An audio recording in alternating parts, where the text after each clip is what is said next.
बिस्मिल्लाहिर्रहमानिर्रहीम। दोस्तों, आज हमारी SAP HCM की तीसरी क्लास है। इससे पहले हम 2 क्लासें कर चुके हैं। पहली क्लास के अंदर हमने सीखा था कि हम अपना GUI इन्वायरमेंट जिसके अंदर हमें लॉगिन देना है, पासवर्ड देना है, वो कैसे इंस्टॉल करना है। और दूसरी क्लास के अंदर फिर हमने ये सीखा था कि हम कंपनी कैसे डिफ़ाइन करेंगे और कंपनी के अंदर कंपनी कोड जो है वो किस तरह डिफ़ाइन करेंगे और उसके बाद उनको आपस में लिंक कैसे करेंगे। तो आज हमारी तीसरी क्लास है। इसके अंदर हम देखेंगे कि एरिया कैसे डिफ़ाइन करना है हमने, और एरिया के बाद सब एरिया कैसे डिफ़ाइन करना है और उसके बाद ग्रुप एम्प्लॉय का कैसे हमने क्रिएट करना है और उसके बाद सब ग्रुप कैसे हमने क्रिएट करना है। एक तो बात यह है कि क्रिएट किस तरह करना है। दूसरा, उससे पहले मैं ज़रा आपको ये बता दूं कि एरिया जो पर्सोनल एरिया है SAP के अंदर वो क्या होता है। एरिया एक्चुअली फिजिकल लोकेशन को भी आप कह सकते हैं, किसी स्पेशल फंक्शन को भी आप एरिया ले सकते हैं।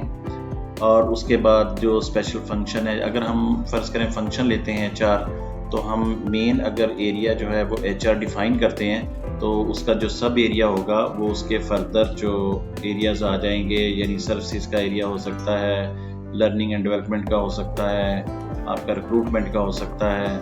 इस तरह जो तमाम बाकी आपके फंक्शंस हैं वो सारे के सारे उसके अंदर कवर हो सकते हैं सब एरिया के अंदर। लेकिन अगर हम फिज़िकल लोकेशन को लेते हैं, अगर कंपनी का स्ट्रक्चर हमारा इस तरह से है, तो हम अगर कोई एक लोकेशन फिज़िकल लेते हैं, जैसे मैं कहूँ कि शाहीन कम्प्लेक्स है, उसको हम ले लेते हैं, तो उसके सब एरियाज़ जो आगे होंगे फर्दर उसके फिर आपके डिपार्टमेंट्स जो आगे उसके अंदर बने हुए हैं उनको आप फर्दर सेग्रीगेट कर सकते हैं उसके अंदर। अगर हम वापडा हाउस की एग्जांपल लेते हैं तो उसके अंदर भी आगे फर्दर जो उस लोकेशन के अंदर जो आपका सेकंड फ्लोर पे है और या किसी GM का ऑफिस है, उसको आप सब एरिया के तौर पे ले सकते हैं। लेकिन ये डिपेंड करता है कि आपने किस तरह उसको सेग्रीगेट करना है, उस एरिया को लेकर किस तरह आपने चलना है। तो चले हम देखते हैं कि सिस्टम को सबसे पहले हम लॉगिन करते हैं। सिस्टम को लॉगिन करने के लिए अपना GUI इन्वायरमेंट जो है उसको ओपन करें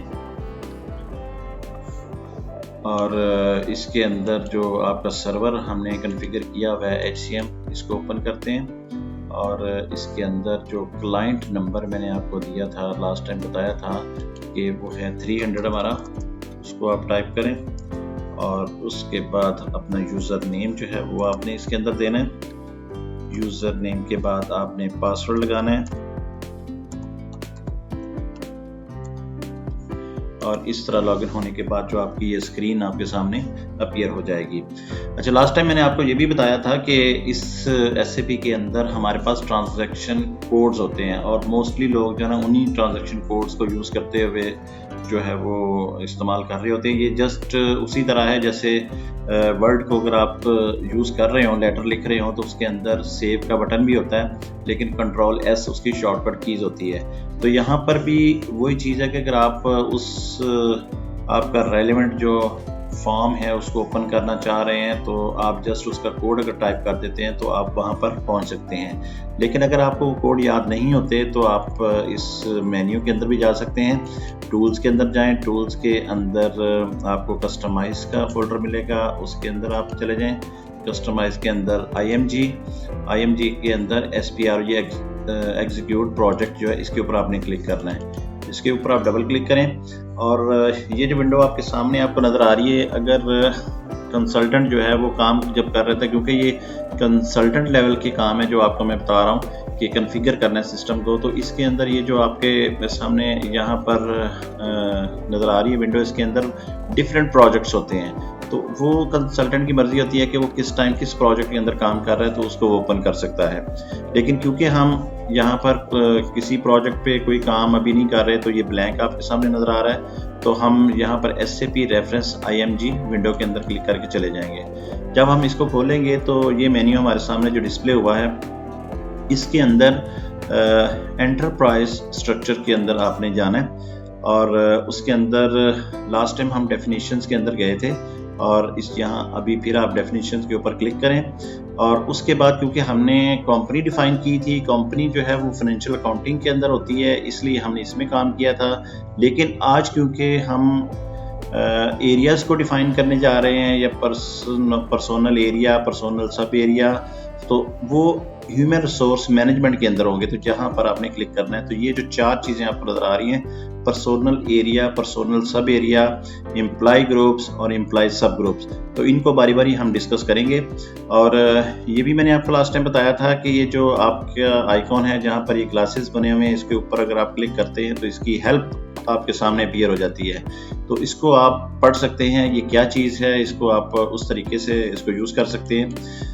तो आज हम ये एरिया को यूज़ करते हैं। फ़र्ज़ करें मैं यहाँ पर जो घड़ी का निशान सा बना हुआ है इसके ऊपर क्लिक करूं तो ये विंडो आपके सामने अपीयर हो जाती है। अच्छा, यहाँ पर भी आपको 2 चीज़ें मिलती हैं। ऊपर लिखा हुआ है copy delete check personal area. ये और इस दोनों में फ़र्क क्या है? इन दोनों में फ़र्क ये है कि अगर आप किसी एक कंपनी में काम कर चुके हैं, जैसे फ़र्ज़ करें कोई इलेक्ट्रिसिटी की कंपनी है, पावर कंपनी है, तो आपने ISO के अंदर अगर इम्प्लीमेंट किया हुआ किसी कंपनी में, तो आप सेम दूसरी जो लेस्को कंपनी है उसके अंदर इम्प्लीमेंट कर रहे हैं, तो आप जस्ट ऊपर वाले के ऊपर डबल क्लिक करेंगे तो वो तमाम की तमाम जो कॉन्फ़िगरेशन आपने की हुई है उस कंपनी के लिए, उस प्रोजेक्ट से वो उठा कर ले आएगा, उसकी कॉपी, जो आपका टाइम सेव हो जाएगा और सेम टू सेम सारे उसके लेजर्स वगैरह और उनको कनेक्ट कर लेगा। लेकिन अगर आप नए सिरे से बनाना चाह रहे हैं पर्सोनल एरिया, तो वो आप ये नीचे वाला एरिया जो इसके ऊपर क्लिक करेंगे। तो हम क्योंकि किसी को कॉपी नहीं कर रहे हैं तो हम इसलिए न्यू करेंगे, इसके ऊपर हम डबल क्लिक करते हैं। डबल क्लिक करने के बाद ये जो आपके पर्सोनल एरियाज ऑलरेडी डिफाइंड हैं वो आपको नज़र आ रहे हैं। अब आपने अपना न्यू जो है वो क्रिएट करना है, लेकिन यहाँ भी ऑप्शन आपके पास होती है कि जैसे ही आपके पास रीजनल ऑफिस लिखा हुआ है, इसके ऊपर इस लाइन को अगर आप सिलेक्ट कर लेते हैं पूरी रो को, तो यहाँ पर एक ऑप्शन मिलती है ये कॉपी एज F6 प्रेस करें तो इसकी कॉपी। जैसे मैंने ये क्लिक किया तो ये देखिए आपको इस कोड जो उसने फिल कर लिया उसका रीजनल ऑफिस का नेम आ गया, और नीचे कुछ सारा उसने फिल नहीं किया, सिर्फ 2 उसने फील्ड फिल कर दिए। और ज़रूरी भी नहीं है कि आप तमाम फिल करें, लेकिन वक्त के साथ अगर आप सारी इन्फॉर्मेशन दे देते हैं तो वो बड़ी यूज़फुल होगी, उस बड़ी इन्फॉर्मेटिव होती है कि आपके सारे फील्ड्स जो है उसके फिल हुए हों। लेकिन अगर आप इनको छोड़ भी देते हैं तो आपका एरिया जो है वो डिफाइन हो जाता है। अच्छा, इस जगह पे अगर मैं इसके नाम चेंज कर दूं, कोड चेंज कर दूं, तो बाकी कराची में अगर उसी जगह, तो वो हमारा क्रिएट हो जाएगा कॉपी और पेस्ट, यानी वो वाला काम होगा। लेकिन क्योंकि ये डिफरेंट है, हम तो लाहौर में कोई एरिया बनाना चाह रहे हैं, तो हम इसको क्रॉस कर देते हैं, हमें ये कॉपी नहीं करना, हम यहाँ पर करते हैं न्यू एंट्रीज। अच्छा, क्वेश्चन ये पैदा होता है कि पीछे मैंने आपको बताया पिछली स्क्रीन के ऊपर कि अगर आप यहाँ से इसके ऊपर आप जाते हैं इस लाइन के ऊपर, तो ये कॉपी करता है और उसको कॉन्फ़िगर कर लेता है। लेकिन इसके ऊपर मैंने कहा न्यू बनाने के लिए जाना, और अब फर्दर फिर मैं कह रहा हूँ आगे फर्दर के यहाँ पर ये कॉपी सेलेक्ट करके रो कॉपी होता है और यहाँ से न्यू एंट्री होती है। इन दोनों में फ़र्क क्या है? फ़र्क मैं आपको ये बता दूँ कि वो कॉन्फ़िगरेशन भी पूरी ले आता है कॉपी में, लेकिन अगर यहाँ से हम कॉपी करेंगे इस रो को सिलेक्ट करके, तो वो सिर्फ और सिर्फ इसकी कॉपी करेगा, सिर्फ पीछे वाली कॉन्फ़िगरेशन नहीं करेगा। तो इसलिए इस कॉपी और उस कॉपी में फ़र्क है, वो तमाम की तमाम सेटिंग्स कर देता है और ये सिर्फ यहीं से जो आपने फिल किए हुए हैं फील्ड उनको लेके आता है। तो हम इनमें से कोई भी कॉपी नहीं करते, हम न्यू एंट्री पे क्लिक करते हैं। जस्ट हमने क्लिक किया न्यू एंट्री के ऊपर।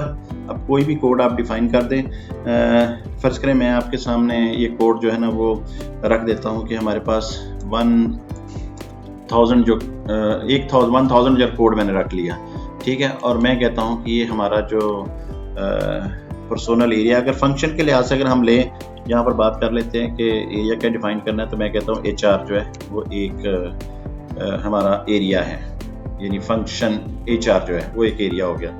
अब वैसे तो इसको फिजिकली भी हम यूज़ कर सकते हैं, मैंने आपको बताया था, लेकिन अगर इसको कैटेगराइज करूँ मैं फंक्शन के लिहाज से, तो मैं फिर इन चीज़ों को मैं छोड़ देता हूँ और सिटी में लिख देता हूँ लाहौर,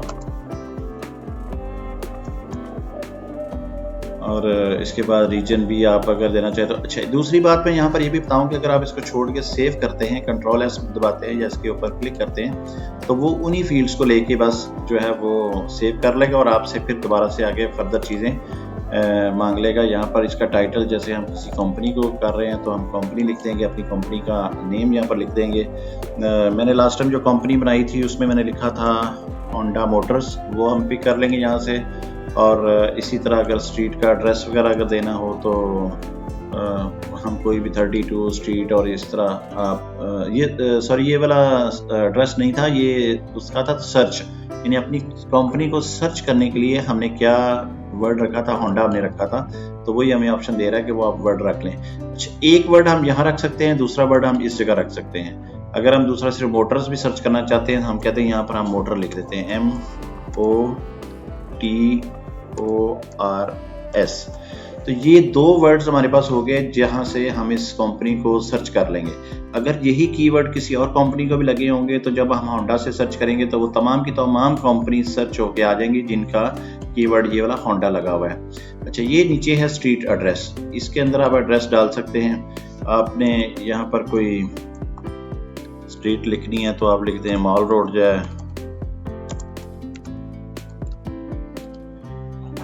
इसी तरह पोस्टल कोड अगर आप देना चाहें, हाउस नंबर तो हमारा क्योंकि ऑफिस का वो होगा नहीं, अगर किसी घर को हमने लिया हुआ हायर किया तो उसको भी हम दे सकते हैं। तो इस जो हमारे रेलेवेंट फील्ड होंगी उनको हम यहाँ पर फिल करेंगे और उसके बाद हम इसको कर देंगे ओके।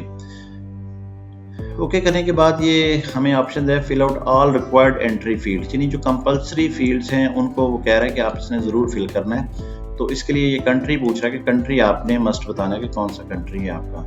तो यहाँ से हम क्लिक करते हैं। तो लास्ट टाइम भी मैंने बताया था कि ये फाइंड के ऊपर आप क्लिक कर लें और यहाँ से पाकिस्तान PAKISTAN पाकिस्तान को आप सर्च करें, फाइंड पे क्लिक करें और वो पाकिस्तान को लेके आएगा और कंट्री का PK जो है पाकिस्तान का वो शॉर्ट यहाँ पर वो पिक कर लेगा। उसके बाद अगर हम दोबारा से इसको सेव करते हैं तो फिर वो हमें एंटर पोस्टल कोड की ऑप्शन देता है, इसलिए ये भी कंपलसरी है पोस्टल कोड जो है। तो हम लिखते हैं 54000, इसकी एंट्री कर देते हैं और ये दो फील्ड हो गए। उसके बाद हम अगर ओके करें तो इसने सेव कर लिया।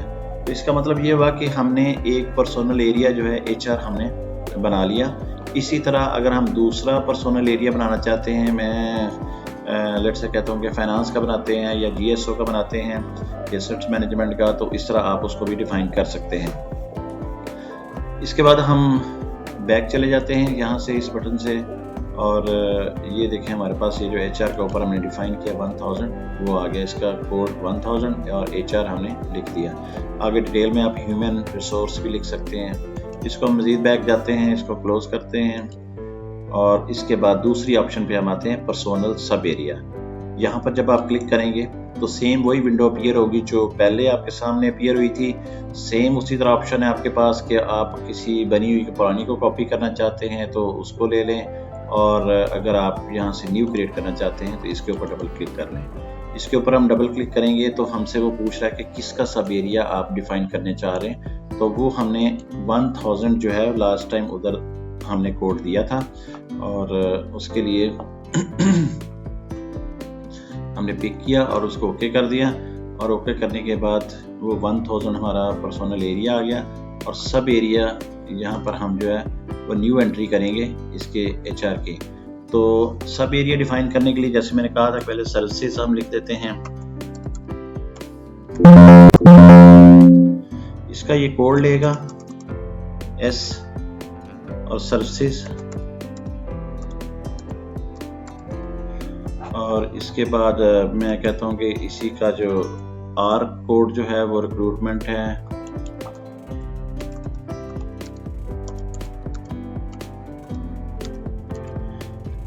ये दो मैंने लिख दिए हैं। अब वीडियो लंबी हो जाएगी इसलिए मैं दो ही सफिशिएंट है, दो काफ़ी हैं। अब आप इसको सेव कर दें, डेटा वाज सेव्ड और यहाँ से हम क्लोज करते हैं और यहाँ से बैक स्क्रीन पे चले जाते हैं और ये आ गए। अब हमने पर्सनल एरिया और पर्सनल सब एरिया दोनों डिफाइन कर लिए हैं, यानी आपका कि मेन एरिया है एक, उस मेन एरिया के अंडर जो होता है वो उसका सब एरिया होगा। अब तीसरी चीज़ यहाँ पर है एम्प्लॉय ग्रुप। ये एम्प्लॉय से रेलेवेंट फील्ड है, इसको हम जब क्लिक करेंगे ये एम्प्लॉयज़ के ग्रुप कुछ पहले से क्रिएट हुए हैं तो अब आप भी इनको कैटेगराइज एम्प्लॉइज़ को कर सकते हैं, जैसे आपके पास कंट्रैक्चुअल एम्प्लॉइज़ होते हैं, या आपके पास डेली वेजेस हैं, रेगुलर एम्प्लॉइज़ होते हैं। ये देखें कंट्रैक्चुअल एम्प्लॉइज़ यहाँ पर पहले से क्रिएट हुआ हुआ है। किसी को अगर मैंने जैसे बताया था, यहाँ भी वही ऑप्शन है कि अगर आप रो को सिलेक्ट कर लेते हैं तो इसकी कॉपी करने के लिए ये आपके पास बटन जो है ना ये वाला अवेलेबल होता है। इसको जब आप क्लिक करते हैं तो ये वो सी और कंट्रैक्चुअल आ जाता है, यहीं से आप चेंज करके तो उसको चेंज कर सकते हैं। तो इसके तो ज़्यादा फील्ड भी नहीं है, इसलिए आप न्यू भी कर सकते हैं। इसको हम जो है एज इट चलें, अगर हम इसको कैंसिल कर दें, अपना न्यू बनाएं, तो न्यू के अंदर भी वही फील्ड हमें मिल जाएंगे। तो यहाँ क्योंकि पहले से जो क्रिएट हुए हुए हैं तो वो डुप्लीकेट हमें क्रिएट नहीं करने देगा, अदरवाइज़ यहीं पर आपने फिल करना है और उसको उसी तरीके से आपने सेव कर देना है। तो हम यहाँ पर क्रिएट नहीं करते क्योंकि ऑलरेडी सी से भी क्रिएटेड हैं कुछ काफ़ी सारे। जो इसमें मिसिंग हो वो वाला एम्प्लॉय का ग्रुप आप ले सकते हैं और उसका नेम जो है वो एम्प्लॉय ग्रुप का यहाँ पर आप डिफाइन कर सकते हैं। और इसके बाद हम आखिरी जो ऑप्शन है वो हमारे पास एक हम यहाँ पे नोट कर लेते हैं। जैसे हमने एग्जीक्यूट किया तो यहाँ पर मैंने देखा कंट्रैक्चुअल एम्प्लॉय जो है वो सी से है, तो इसको आपने नोट कर लेना है। और इसके बाद एम्प्लॉय सब ग्रुप है, उसको जब एग्जीक्यूट करते हैं तो यहाँ पर हम जाएंगे और ये हमारे पास न्यू एंट्री एम्प्लॉय सब ग्रुप जो है। अब देखिए अगर कंट्रैक्चुअल हैं तो कंट्रैक्चुअल के अंदर कुछ एम्प्लॉइज़ ट्रेनिंग पे हो सकते हैं, कुछ एम्प्लॉइज़ जो हैं वो ऑन जॉब हो सकते हैं, या फर्दर कोई उनकी क्लासिफिकेशन कुछ और हो सकती है, तो वो आपने यहाँ पर डिफ़ाइन कर देना है। ये कोई कोड आप लिख लें कि सी और इसका दूसरा जो है C1 लिख देते हैं हम कि C1 कंट्रैक्चुअल एम्प्लॉय जो है वो यहाँ पर ट्रेनिंग वाला कंट्रैक्चुअल जो है उसकी ट्रेनिंग हो रही है, और दूसरा आपका जो C2 है वो आपके वर्किंग में है। ये हमने दो कैटेगराइज कर दी उसकी कंट्रैक्चुअल एम्प्लॉय की कि कुछ वो काम पे लगाए हुए हमने और कुछ जो ट्रेनिंग पे लगाए हुए हमने। तो दोनों की ये चीज़ें, इन दोनों को सेव कर दें। ये देखिए already exist with the same की। तो यहाँ पर भी वो इशू आया कि ऑलरेडी जो है ना इस की के साथ पहले से वो बने हुए हैं, तो इसको हम कैंसिल कर देते हैं। अब आप देखें इसको भी मज़ीद हम कैंसिल करते हैं। तो यहाँ पर अगर आपको मैं दिखाता हूँ तो C1 और C2, ये देखें C1 जो है वो भी उन्होंने C लेवल डिफ़ाइन किया और C2 भी डिफ़ाइन किया हुआ है। तो ये नेम अगर डिफ़ाइन ऑलरेडी हों तो फिर हम उनको यूज़ नहीं कर सकते, हमें फिर डिफरेंट नेम से यूज़ करना है।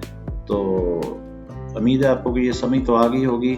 तो हम इसको भी वापस जाके उस तरह एम्प्लॉइज़ को हम देखते हैं। तो 4 चीज़ें हमने आज सीखी हैं कि पर्सनल एरिया कैसे डिफ़ाइन करना है और वो क्या होता है, पर्सनल सब एरिया डिफ़ाइन कैसे करना है और वो क्या होता है, एम्प्लॉय ग्रुप्स क्या होते हैं और एम्प्लॉय सब ग्रुप्स क्या होते हैं। तो उम्मीद है कि आपको इसकी समझ आ गई होगी, आप इसकी प्रैक्टिस करें। तो मिलते हैं नेक्स्ट क्लास के अंदर। बहुत शुक्रिया, अल्लाह हाफिज़।